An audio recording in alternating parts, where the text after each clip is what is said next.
You know, I was so excited when I got a microphone for Christmas because I thought finally I could have decent audio in my videos. Alas, I need an adapter I didn't know about. So this is still currently useless, unfortunately. Maybe one day. But speaking of Christmas, I hope you all had a wonderful holiday season. There were some bumps along the way, to be sure, but overall I had a really wonderful time this year. And part of that was because I got some really great gifts. Now, obviously gifts aren't the most important thing, but I felt really seen with my family's choices this year in a way that felt really nice. And today I would like to talk about one gift in particular. Critical Role Clue. Now, I was so excited to receive this because it combines a bunch of my interests really, really nicely. Anyone who's watched my videos over the years knows that I love Dungeons & Dragons in general, and Critical Role, to be more specific, and to be even more specific, the Mighty Nine. In case anyone is unaware, Critical Role is an actual play D&D show where the same cast has played 3 different games of Dungeons & Dragons over the past 8 years in the same universe but with different characters. The best way I can describe that is imagine if Star Trek had the same cast and crew every single time. Critical Role Clue is based off of the characters of the second campaign known as the Mighty Nine, who are my personal favorites. But that's only one aspect of this. This is also a game of Clue and, as that implies, a murder mystery, both of which are things I adore. Like my love of Critical Role, my love of murder mysteries has been well documented on this channel at this point, so I will spare you the details. And while my love of board games and Clue hasn't really been mentioned, it is something that I love to do and hold near and dear to my heart. So in theory, this collaboration was made for me, and I was really excited to see how it would go, both because I'm a massive fan and because I was curious to see how it would work for people who aren't fans of the show. Because let's face it, for every person who's getting this game and is going to play with friends who know the ins and outs of the campaign and every running joke, there's also going to be a lot of well-meaning friends and family who have no experience with Critical Role at all whatsoever, and this is going to be their first experience, and I was curious what that would be like for them. So the cat is the zoomies, I apologize. So I decided to do a little playtesting of my own with my family to see how the game worked for people of a wide degree of levels of familiarity with Critical Role. I obviously have dedicated a lot of time and energy and money into my love of Critical Role, so I feel pretty confident in saying that I am at or decently above the average when it comes to critterness.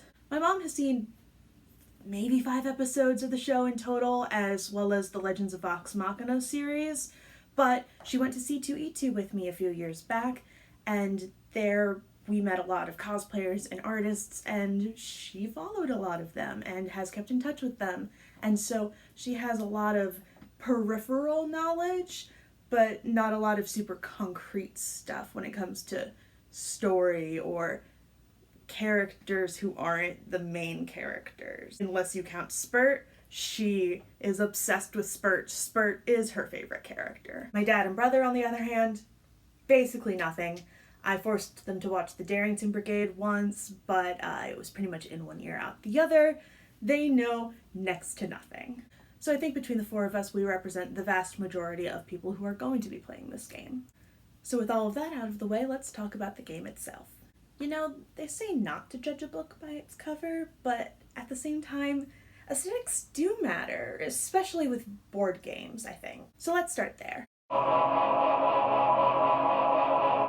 Immediately, I have to point out how much I love this box art. It's done by Jolene Garcia, who is a fan of Critical Role herself, and it is so obvious when you look at this box. There is so much personality in each of the characters, and I love all of the little details that she's able to fit in, like There's the moons Ruidus and Katha up in the background, and Caleb is actually lit by the firelight of Ford's torch, which is just such a nice little detail that only really fans can do.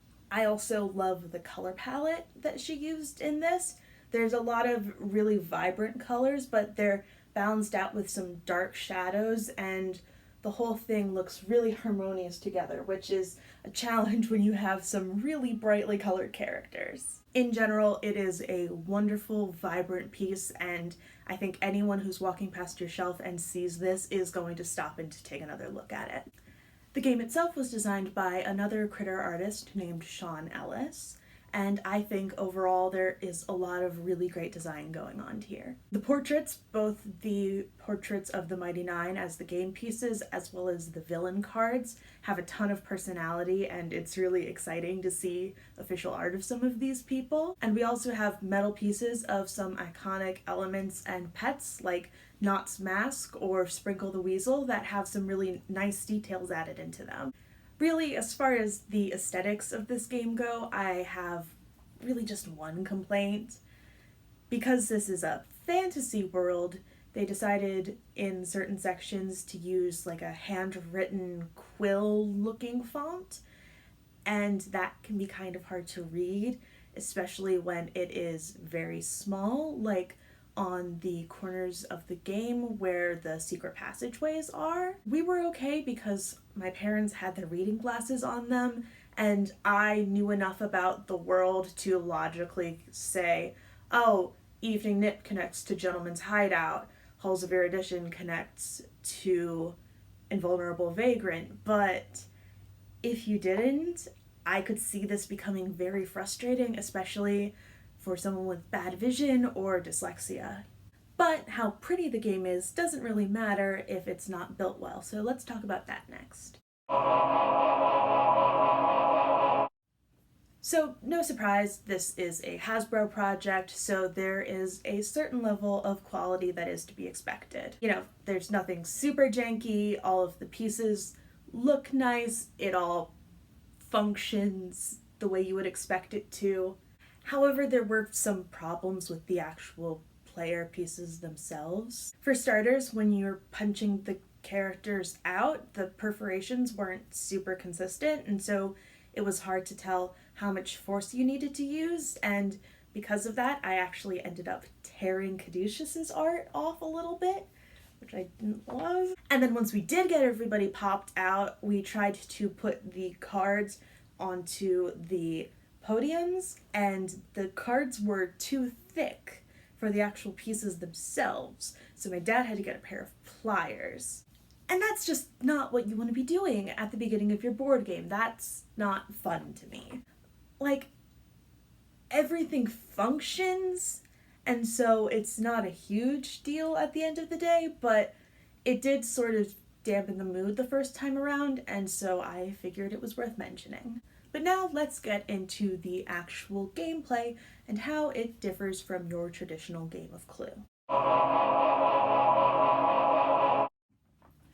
The premise here is that the Mighty Nine are hanging out in the city of Zadash for the Harvest Close Festival when they realize that one of their enemies is trying to kill one of their own. And so they have to figure out what the plot is by the end of the 8-day festival so they can foil it. There are 3 major differences between this and the OG Clue. First is the existence of these question mark cards. If you land on a space with a question mark on it, or you roll a question mark on the die, you then have to pull one of these cards. Most of these are small challenges that can give you bonuses if you succeed, but 8 of them are cards that mark the end of the days of the festival, and if you pull all 8 cards, then time is up and the villain's plan goes into action. So there is actually a bit of a ticking clock going on in this game, which is not normal for Clue. Whereas the challenge cards allow you to roll to see if you get a bonus, and if you fail, then you have to move backwards a certain number of spaces based off of how you failed. This gets us into what is my personal favorite aspect of this gameplay, which is that the character you play actually matters. Each character has ability scores just like they do in D&D, and when one of these challenge cards is issued, you have to decide which skill you're going to utilize to get the best chance of succeeding. In addition, each character comes with a one-time only on-brand skill that they can utilize that will give them some sort of advantage in the game, ranging from being able to see the card that someone else just saw to being able to roll twice. There's a bunch of different ones, and they're all really interesting and change how you think about playing the game. These all added a fun additional element to this that made it beyond just a reskinning of Clue with Critical Role characters, and I also think that it would be a really nice way to introduce someone to D&D who wasn't super familiar with it, on a much smaller scale, of course. Okay, so far I have been generally pretty complimentary of this game and the ways that it differs from the traditional Clue, but now I have to get into how those changes actually play out in the game, and the shortcomings therein. The first and the most glaring problem lies in the conceit of the actual mystery itself. One of the villains is trying to kill one of the Mighty Nine, and you are playing as the Mighty Nine. And the little metal tokens also represent the Mighty Nine. So we end up in this weird situation where the characters are both the players and the murder weapons, effectively, but the actual suspects have no visual marker on the board. And that ended up being really confusing for my family and led to a lot of people talking about weasels and harps as if they were murder weapons. And I get where the game is coming from because, like, no, I don't want to play as Trent Ickathon, and no, I don't want Yasha to be the murderer, but at the same time, I do think there needs to be a physical representation of the suspect, the weapon, and the place. Place doesn't need to be in quotes, that stays the same. So, like, maybe the tokens could have been of the baddies or things that represented the baddies, or I feel like there has to be a way around this because it felt needlessly confusing. In addition, the rulebook is written in a way that it assumes that you have played Clue before, but like not in a few years. Because there's a lot of little things that are missing from here. Like, where do you start? On your normal Clue board that's written on the board, here there wasn't. Like, do I try to color code them by the podiums? Do I try to color code them by the backgrounds of their art? Do I put them where I think is most in character? There really isn't any direction here. Or, for another example, in traditional Clue, if you roll doubles, you get to roll again. Is that not the case now? It's never mentioned, so I don't know how to interpret that. Or like, if you roll a question mark, what happens next? Do you still get to move the amount of spaces that you rolled? Do you do that before or after you try to complete your challenge? There's no real guidance on any of this. Now, my family was able to come up with some solutions for these things, but after some debating, and these are the types of things that you should write down in your rule book. Overall, Critical Role Clue is a fun game that we found ourselves going back to over the Christmas break. My whole family enjoys Clue, and so they were having a lot of fun playing with these new abilities and working to strategize around them. Meanwhile, I was getting a kick out of imagining these situations where Trent Ickathon is busting into a smutty bookshop to go kill Jester Lavore, or equally absurd ideas if you try to actually imagine them going on in canon. I think that if you are a critter or just someone who enjoys Clue, you will find something to enjoy in this game. However, the rulebook is seriously lacking, and I think that it would be wise for them to go back and edit it to further clarify things because it was not very clear. But let me know what you think if you've played this game or you've been wanting to play this game. I think that it's a really interesting spin on Clue, and I don't know of another version of Clue that's like this. So if you have thoughts about it, let me know, and I will see you next time.